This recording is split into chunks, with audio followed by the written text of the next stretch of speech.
Ford versus Chevy versus Mopar. That's the age-old question that can start an argument anywhere you go where car enthusiasts gather. All three brands ruled the streets in the 60s and late 70s, and they still rule the streets today with new versions of some of the most iconic models.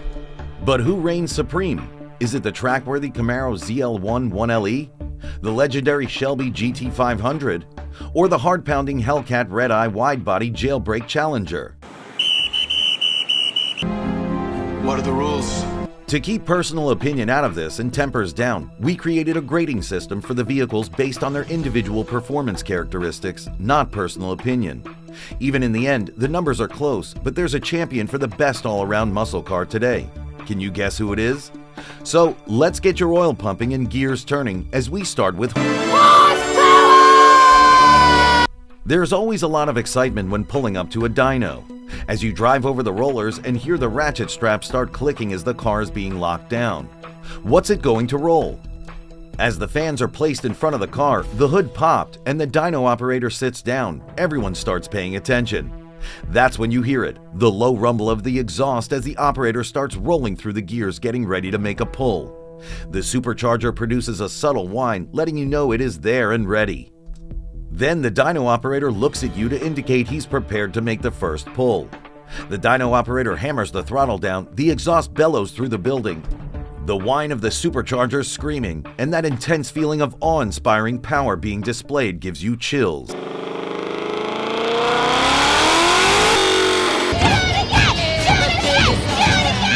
The kid inside of you chants, "Do it again!"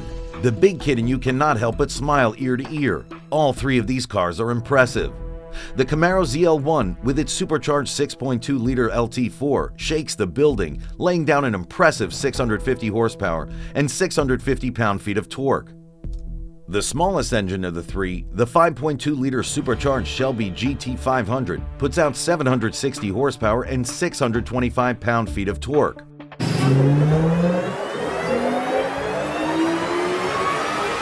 While the ear-piercing Hellcat with its supercharged Hemi 6.2-liter cranks out a monstrous 797 horsepower and 707 pound-feet of torque. We truly live in a wonderful time. 20 years ago, we would have been talking about how impressive 300 horsepower was and, in the next breath, how unreliable the vehicles are. Today, we are reliably shaking buildings, scaring our girlfriends, and shredding tires for 100,000 miles. So, the big question is, how do they use their power? Hey, let's go racing! One of the best road tracks in the U.S. is Willow Springs International Raceway in Rosamond, California. Not only has it been around forever, but it's one of the fastest tracks. This should let our competitors stretch out their legs and see what they can do. The ZL1 features Multimatic dampers around all corners. Thanks to the manual adjustable ride height and camber plates, the front suspension is adjustable. The rear has a manual 3-way adjustable stabilizer bar. While this may mean your daily ride suffers a little in favor of some fun at the track, it does result in a very tunable and fun track day setup.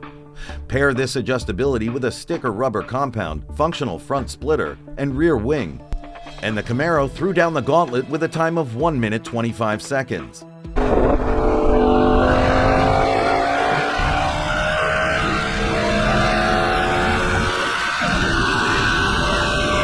Taking things one step further, the Shelby features MagnaRide suspension, which has on-the-fly adjustability. Depending on the driver's setting, the Tremec 7-speed automatic changes its shift points accordingly. Speaking of shifting, the electronic control module, paired with the dual clutches, allows the Shelby to shift gears in roughly 80 milliseconds. This gives the driver more control and confidence ripping into a corner.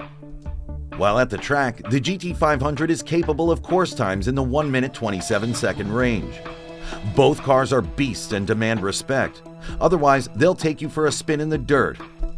At the other end of things, the Hellcat Redeye suspension includes stiffer springs, stiffer bars, and Bilstein adaptive dampers that aren't meant for road courses as much as for straight-line acceleration. The Hellcat is very reminiscent of the 60s and 70s drag cars in the field. While the ride quality is much better, the car isn't designed to head into sharp left-handers at high speed. The Challenger isn't quite up for the challenge when doing laps at Willow with a 1 minute 33 second lap time. Does this mean the Hellcat will lay the smackdown on the quarter mile?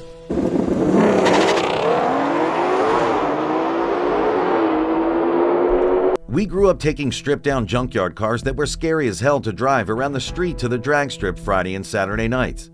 We always got there early because you never know what would break. You wanted to give yourself enough time for the car to cool down and be fixed before the night was over. We would sit in line, helmet on, sweating our butts off, waiting our turn, hoping that the car wouldn't overheat and we wouldn't have any issues. These cars are now at home on the track or the street. It's just another day in the office. In fact, you have to remember to turn the AC off before you get to the water box. No sweating your butt off here. Not worrying about overheating. Not worried about losing traction thanks to the traction control. It is a matter of who can cut the better light instead of who's the better driver now. Given Dodge's old "that thing got a Hemi" advertising campaign and the suspension setup, we anticipated the Hellcat to be the car to beat. Not to mention the 797 horsepower.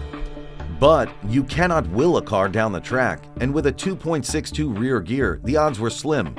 The Redeye runs the quarter mile in 10.8. Yeah, a 10-second car out of the box.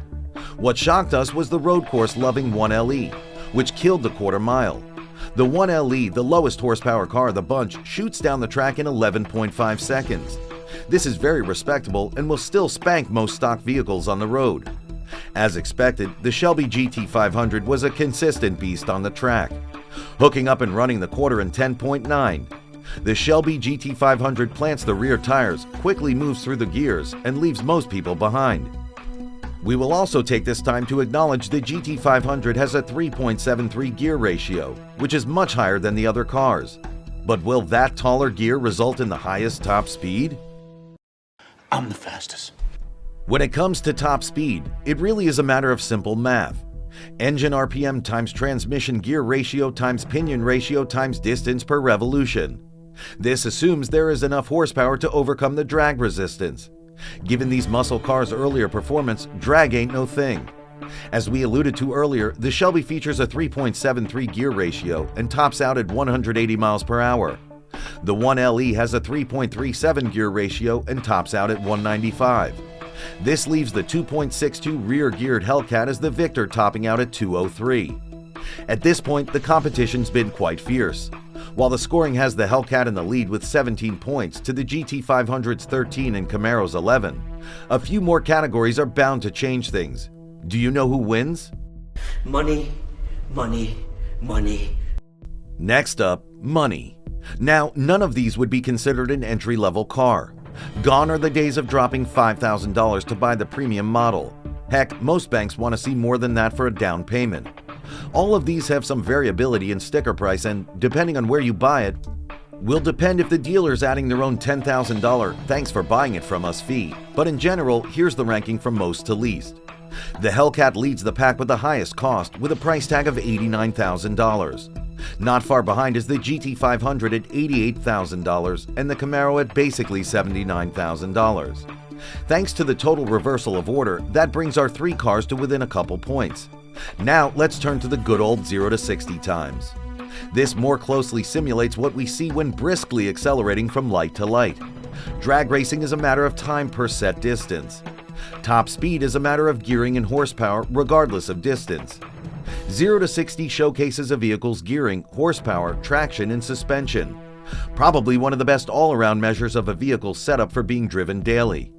When it comes to these three, none of them are a slouch, with all three times being less than 4 seconds. The Hellcat screams to 60 in an impressive 3.6 seconds. The other two competitors ripped out a time of 3.4. It is no wonder why this has been an ongoing argument between people for decades. These cars are just so close. And now it is that time. Action anywhere in the civilized world. When it comes to crowning a champion of the muscle car wars, we've held this competition strictly by the numbers. It is our great honor to say the Dodge Hellcat Redeye Jailbreak is the car to turn to if you're looking at tearing up the streets. Of the 6 categories, the Hellcat won 3 of them.